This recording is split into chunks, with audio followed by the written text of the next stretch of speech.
All right, Sophie, great. So I'm going to give you some feedback on your aims. I just read them. So, BPD, phenomenal thing to do research on. I like your interest in that area, and I can see you've read a lot about it. You know a lot of information about BPD in general, and I think that's a really good place to start. To have read a bunch about the disorder generally.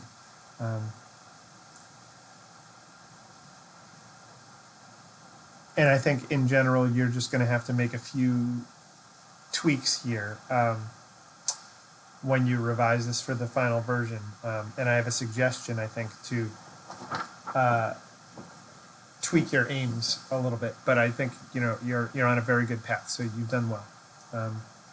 I'm just going to go through, I guess, and I kind of just marked it up as I went along, and I'm just going to explain the things that I thought of, I guess, as a if I were your PhD advisor. These are the things I would tell you to tweak so that it would be a stronger grant, so you get the money.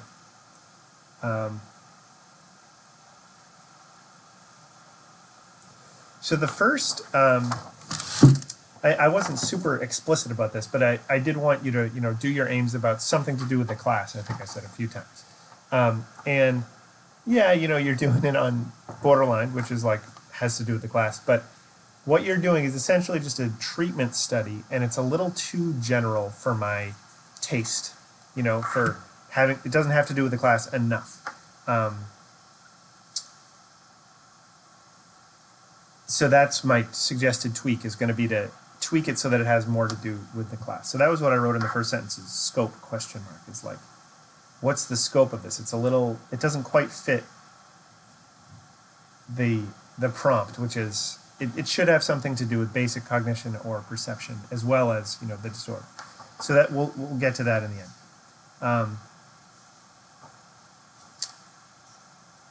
And in general, I would say your intro, you wrote a lot here. A lot of it, you can probably cut. You don't need to mention DBT, for example. That has nothing to do with your study. Mindfulness-based therapy, mentalization-based is potentially relevant. You can make that clearer, I think. But there's a lot of things that unfortunately, that you worked hard to learn that you should probably leave out here, so that it's a little more streamlined and a little clearer. Like talking about patients, keeping a diary. I don't see what that has to do with it.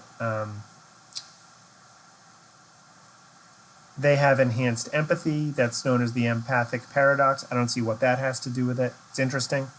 Glad you know that, but don't see what it has to do with this particular study you're proposing.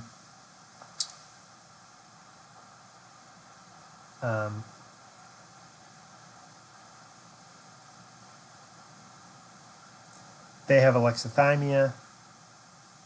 What does that have to do with it? I'm not sure. So yeah, there's several things like that as you read through your own proposal, say, is this directly supporting, making a case for why, helping to make the case for why my study is important? And if it's not, leave it out.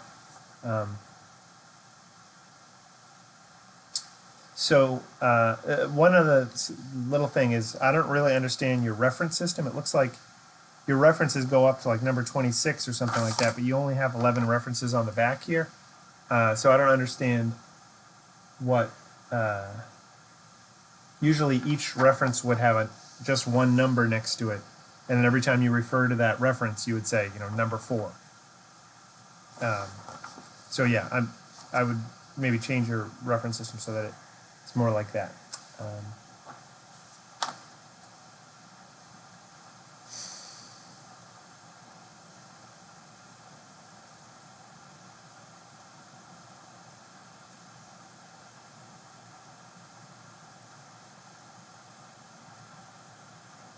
Okay. Yeah, the mentalization-based therapy, I feel like it could be relevant, but you need to explain that a little more. Like, how is that related to doing a mood induction and then having the mood induction, help people long term?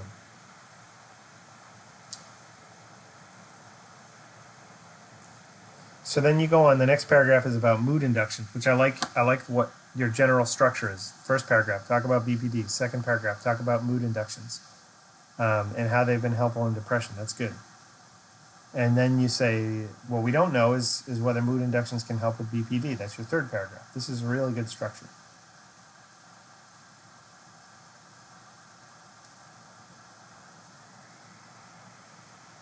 In your second paragraph at the end here, it says, in this particular study, patients were induced, blah, blah, blah. But I'm not sure what study you're referring to.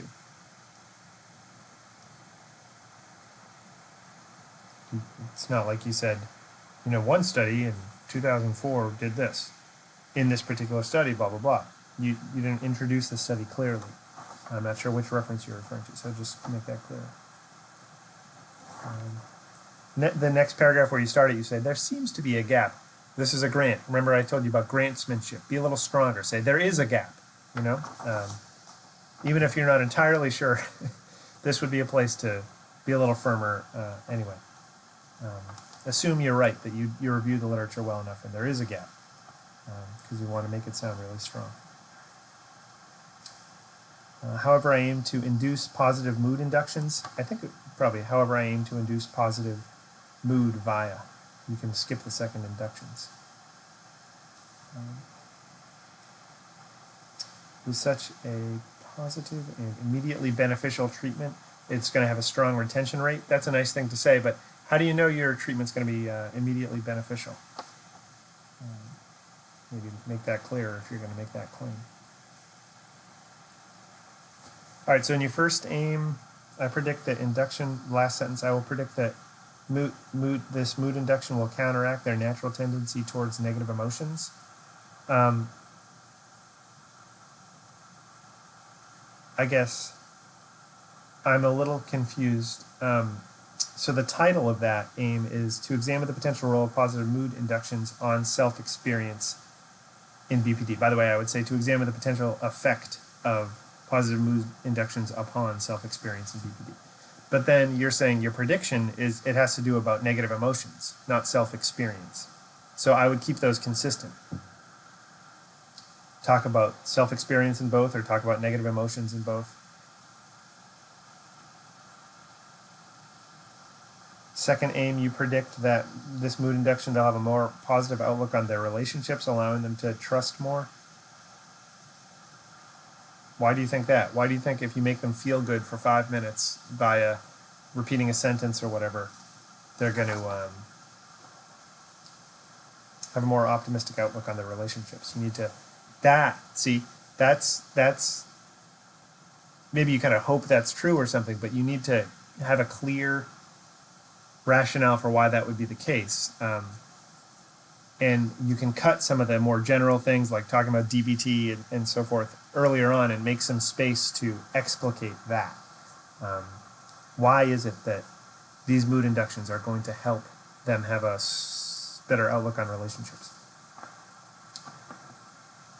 Okay, that's pretty much it. So now I'm going to get to the suggestion I have, which is, okay, I was unable to find it. I did a quick search on my computer. I thought I had saved the PDF somewhere, but somewhere in the past 5 to 10 years, there was a study done, I think in a high-impact journal, probably like JAMA Psychiatry or American Journal of Psychiatry or Biological Psychiatry. I think probably one of those three. It was on borderline, and there was this like economic game. There's these games like the prisoner dilemma, like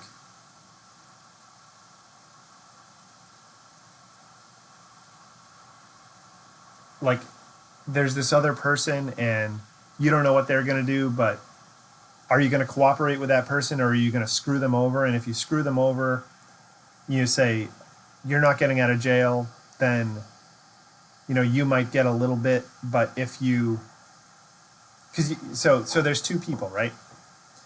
And neither knows what the other is going to do. If person A says,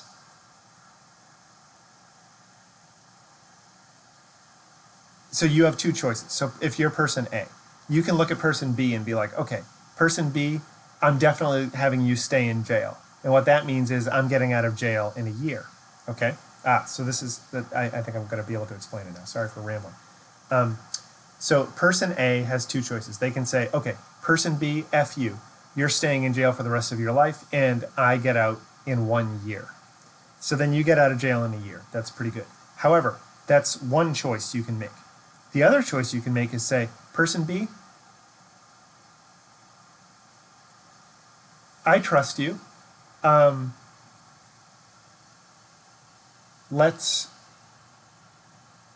You can get out of jail in a month. And if you let the other person out in a month, then you get out in 6 months or something. So it's actually better for you. It's better for everyone if you let the other person out of jail. But if it's only better if they also let you out of jail. So you have to trust that they're going to kind of do the right thing. If they don't do the right thing and they screw you over, then if you trusted them, then you would be screwed. So I didn't explain that well, but I hope you get the sense that there's this set of rules in this prisoner dilemma game or other similar games, economic games like this, where you can quantify by people's strategies, what they do in these dilemmas, how trusting they are. And it's a phenomenal thing to apply to borderline personality disorder, where there's this lack of trust, as you mentioned, in their relationships. So there was a study that did that. They had, maybe they made up their own version of the game or something that was a little better or something, but it was basically something like that, some kind of prisoner dilemma game, I think.